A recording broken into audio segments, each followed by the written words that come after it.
Hello everyone, this is Ayushi and I am back with Psychology Lecture Series for Class 11. हम chapter 1 What is Psychology के बारे में discuss कर रहे हैं जिसमें हम पढ़ रहे हैं कि साइकोलॉजी आखिर होती क्या है। इसके पार्ट 4 में हम ब्रांचेस ऑफ साइकोलॉजी को डिटेल में पढ़ेंगे यानी कि साइकोलॉजी के कितने प्रकार हैं या कितनी ब्रांचेस हैं। सो फर्स्ट ब्रांच है कॉग्निटिव साइकोलॉजी। कॉग्निटिव वर्ड से ही आपको समझ में आ रहा होगा, कॉग्निटिव यानी हमारा दिमाग या हमारा माइंड। कॉग्निटिव साइकोलॉजी का जो मेन फोकस होता है वो होता है मेंटल प्रोसेसेस के ऊपर यानी दिमागी प्रतिक्रियाओं के ऊपर, जिनके द्वारा हम जानकारियों को अपने दिमाग में लेते हैं, उसको स्टोर करते हैं, उसको बदलते हैं और उसको समय आने पर इस्तेमाल करते हैं। जो भी चीजें हम अपने वातावरण या पर्यावरण से लेते हैं कम्युनिकेट करने के लिए या लोगों से बातचीत करने के लिए। इसके बाद इन्होंने जो बताए हैं मेजर कॉग्निटिव प्रोसेसेस या जो बहुत जरूरी दिमागी प्रतिक्रियाएं होती हैं, वो होती है अटेंशन यानी किसी चीज पर ध्यान देना, परसेप्शन किसी चीज को समझना, मेमोरी यानी याददाश्त, प्रॉब्लम सॉल्विंग यानी किसी भी प्रॉब्लम को सॉल्व करना, डिसीजन मेकिंग यानी अच्छे निर्णय लेना और लैंग्वेज यानी कि भाषा। साइकोलॉजिस्ट जो हैं उन्होंने लैब के अंदर कई प्रकार के एक्सपेरिमेंट्स किए हैं ताकि वो समझ सके कि इंसानों के अंदर या इंसानों के दिमाग में कॉग्निटिव डेवलपमेंट्स कैसे होते हैं और कॉग्निटिव प्रतिक्रियाएं कैसे चलती हैं इंसानों के दिमाग में। साइकोलॉजिस्ट जो है कॉग्निटिव साइकोलॉजिस्ट उन्होंने इकोलॉजिकल अप्रोच को फॉलो किया है। इकोलॉजिकल अप्रोच की डेफिनेशन होती है it focuses on the environmental factors to study cognitive processes in a natural setting, यानी कि ये पर्यावरण के फैक्टर्स पे फोकस करते हैं ताकि वो इंसान की दिमागी प्रतिक्रियाओं को उनके वातावरण में या उनके नेचुरल एनवायरनमेंट में समझ सके, पढ़ सके और जान सके। नेक्स्ट ब्रांच है बायोलॉजिकल साइकोलॉजी। बायोलॉजिकल यानी शारीरिक। बायोलॉजिकल साइकोलॉजी का जो मेन फोकस होता है वो होता है कि हमारे जो व्यवहार होते हैं और हमारे जो हमारा शरीर और हमारा व्यवहार, इन दोनों के बीच में क्या रिश्ता होता है। शारीरिक चीजों में हमारा दिमाग आता है, ब्रेन, हमारा नर्वस सिस्टम आता है यानी नर्व्स, हमारा इम्यून सिस्टम आता है और जेनेटिक्स आता है। जेनेटिक्स मतलब हम जीन्स में अपने माता पिता से बर्थ के दौरान क्या क्या चीजें इनहेरिट करते हैं। इसी का एक पार्ट है न्यूरोसाइकोलॉजी। न्यूरोसाइकोलॉजी एक ऐसी फील्ड है जिसमें साइकोलॉजिस्ट ये देखते हैं कि हमारे जो व्यवहार हैं वो हमारे दिमाग के न्यूरॉन्स की वजह से कैसे प्रभावित होते हैं। यानी कि हमारे दिमाग में जो नसें हैं, न्यूरॉन्स हैं, वो जिस प्रकार से काम करते हैं वो हमारे व्यवहारों को कैसे प्रभावित करते हैं। न्यूरोट्रांसमीटर्स जो होते हैं वो एक प्रकार के केमिकल्स होते हैं जिनकी वजह से न्यूरॉन्स के बीच में कम्युनिकेशन होता है, बातचीत होती है और इन न्यूरॉन्स की कम्युनिकेशन की वजह से ही हमारा दिमाग काम करता है या फंक्शन करता है। न्यूरोसाइकोलॉजी के अंदर न्यूरोट्रांसमीटर्स या न्यूरॉन्स के बारे में भी स्टडी किया जाता है। बायोलॉजिकल साइकोलॉजी का एक इम्पॉर्टेंट हिस्सा हम चैप्टर 3 के अंदर पढ़ेंगे। नेक्स्ट जो ब्रांच है वो डेवलपमेंटल साइकोलॉजी है। डेवलपमेंट का मतलब होता है कि एक इंसान अपनी जिंदगी में किस प्रकार से डेवलप करता है, बढ़ता है। डेवलपमेंटल साइकोलॉजी जो होता है वो फिजिकल यानी शारीरिक, सोशल यानी सामाजिक और साइकोलॉजिकल यानी मानसिक, इन सारी चीजों को देखता है। इनमें जो जो बदलाव आते हैं बचपन बचपन से लेकर बुढ़ापे तक में जो भी सामाजिक, शारीरिक और दिमागी रूप से हमारे अंदर बदलाव आते हैं वो चीजें डेवलपमेंटल साइकोलॉजी के अंदर पढ़ी जाती हैं। इनका जो मेन फोकस होता है वो होता है कि हम जो आज हैं वो हम कैसे बने, यानी कि how we become what we are. जो हम हैं वो हम कैसे बने हैं। इनका जो फोकस है वो होता है कि स्टेजेस ऑफ लाइफ यानी एक जिंदगी के जो स्तर होते हैं, जैसे सबसे जब बच्चा पैदा होता है फिर उसका बालपन आता है, शैशवावस्था आती है, वो बच्चा युवावस्था में जाता है, फिर वो बुढ़ापे में जाता है। तो इन सारे स्टेजेस में क्या क्या चीजें बदलती है, कैसे कैसे डेवलपमेंट होते हैं, इन चीजों पर डेवलपमेंटल साइकोलॉजी फोकस करती है। इनका फोकस होता है जैसे हमने पढ़ा था बायोलॉजिकल यानी शारीरिक, सामाजिक और इन्वायरमेंटल पर्यावरण से संबंधित फैक्टर्स पे ये फोकस करते हैं, जिसकी वजह से हमारी मानसिक चीजों पर प्रभाव पड़ता है, जैसे इंटेलिजेंस यानी हमारी बुद्धि, कॉग्निशन यानी सोचने का नजरिया, इमोशन यानी हमारे भाव, टेम्परामेंट यानी इंसानों का जो भावात्मक फीलिंग्स होती हैं, और सामाजिक रिलेशनशिप या सामाजिक रिश्ते। इन सब चीजों पे जो प्रभाव पड़ता है हमारे डेवलपमेंटल स्टेजेस का, वो चीजें इस ब्रांच में हम पढ़ते हैं। नेक्स्ट ब्रांच है social psychology and cultural psychology. Social psychology और कल्चरल साइकोलॉजी बेसिकली हमारे सामाजिक स्थितियों को देखती हैं। इनका जो मेन फोकस होता है वो ये होता है कि इंसानों का समाज के वातावरण की वजह से क्या प्रभाव पड़ता है।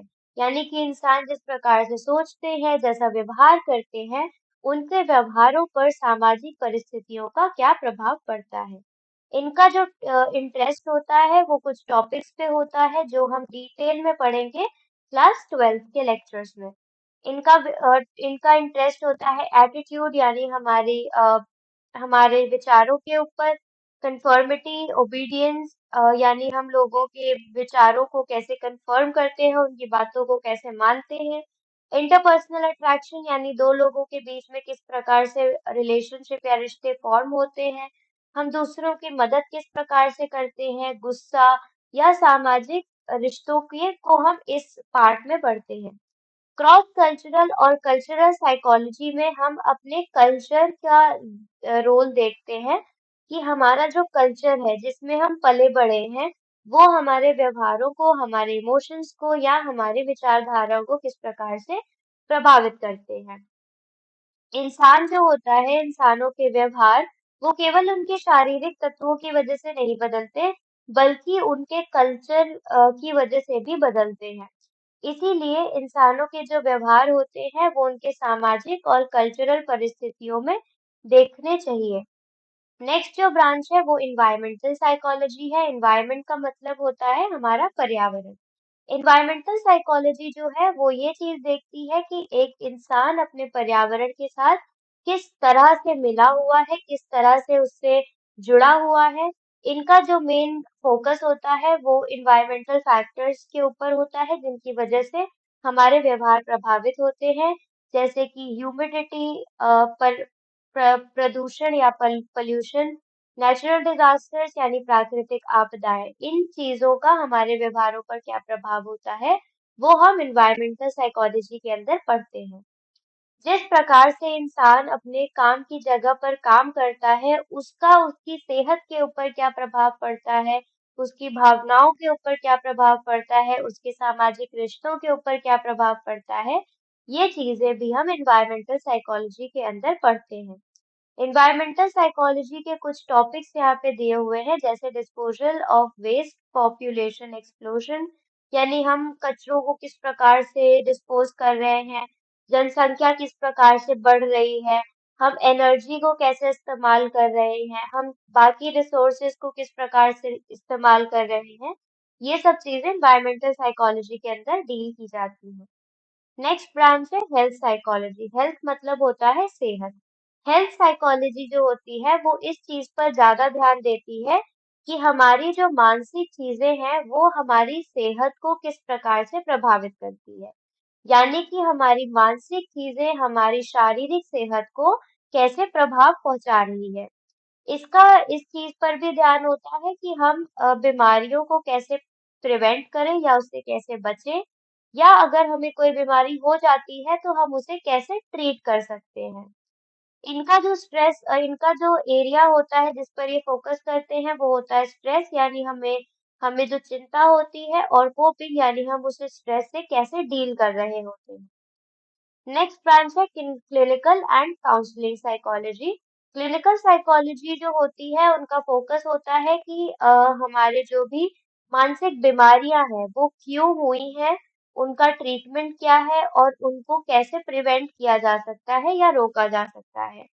मानसिक बीमारियों के एग्जाम्पल्स हैं घबराहट, डिप्रेशन, ईटिंग, खाने में डिसऑर्डर्स, और भी कई प्रकार के जो डिसऑर्डर्स होते हैं वो हम क्लिनिकल या काउंसलिंग साइकोलॉजी के अंदर पढ़ते हैं।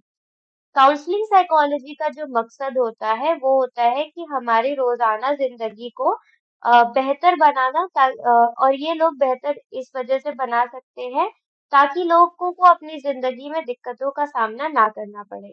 काउंसलर्स जो होते हैं वो लोगों की मदद करते हैं उनकी डेली प्रॉब्लम्स को सॉल्व करने में और उनको जो स्ट्रेसफुल सिचुएशंस आ रही है उनसे डील करने में मदद करते हैं। इसके बदले में जो क्लिनिकल साइकोलॉजिस्ट होते हैं, उनको बहुत ज़्यादा ट्रेनिंग दी जाती है ताकि वो जो बहुत महत्वपूर्ण और खतरनाक मानसिक बीमारियां हैं, उनका ट्रीटमेंट कर सकें।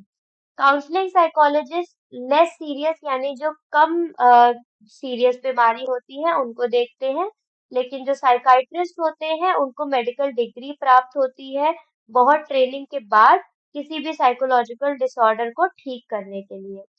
एक मेजर जो डिफरेंस होता है क्लिनिकल साइकोलॉजिस्ट और काउंसलर के बीच में वो ये होता है कि एक जो साइकाइट्रिस्ट होता है वो दवाइयां दे सकता है और इलेक्ट्रिक शॉक दे सकता है लेकिन जो साइकोलॉजिस्ट होता है वो ऐसा नहीं कर सकता है, वो केवल काउंसलिंग कर सकता है। नेक्स्ट है organizational psychology and educational psychology. Organization का मतलब होता है हम जिस जगह पे काम कर रहे हैं, जिन लोगों के बीच में काम कर रहे हैं।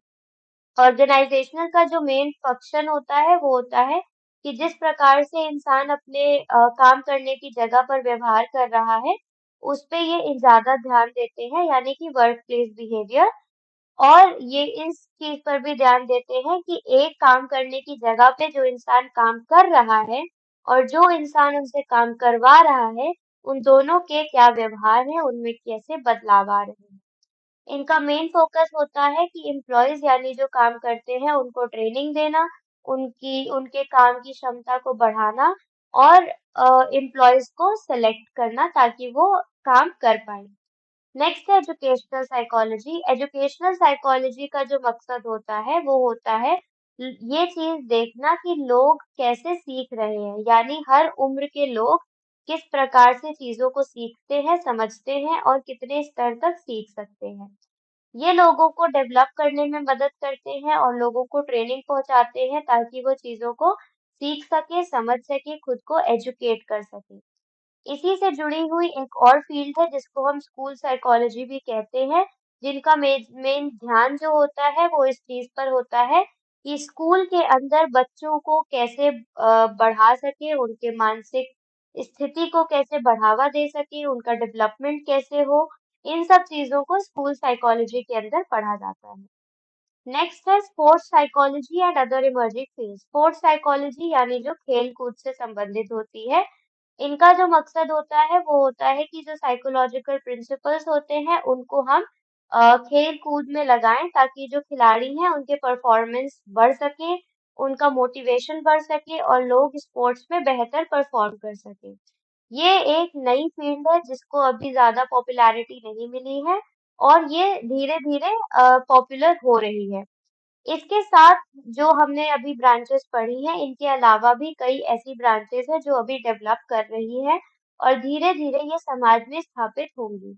कुछ नई ब्रांचेस के एग्जाम्पल हैं एविएशन साइकोलॉजी जो पायलट्स और फ्लाइंग के ऊपर फोकस करते हैं, space psychology, military psychology, forensic psychology, rural psychology, engineering psychology, managerial psychology, community psychology, women psychology, political psychology and psycho oncology. Psycho oncology एक बढ़ती हुई फील्ड है जिसमें कैंसर पेशेंट्स को मोटिवेट करने की मदद की जाती है ताकि वो अपनी जिंदगी में वापस आ सके। इस टॉपिक से रिलेटेड अगर आपको कोई भी डाउट्स या क्वेरीज है तो आप अपने क्वेश्चंस कमेंट सेक्शन में पूछ सकते हैं। साइकोलॉजी से रिलेटेड ऐसी ही एजुकेशनल वीडियोस के लिए गुरुकुल चैनल को सब्सक्राइब करना ना भूलें।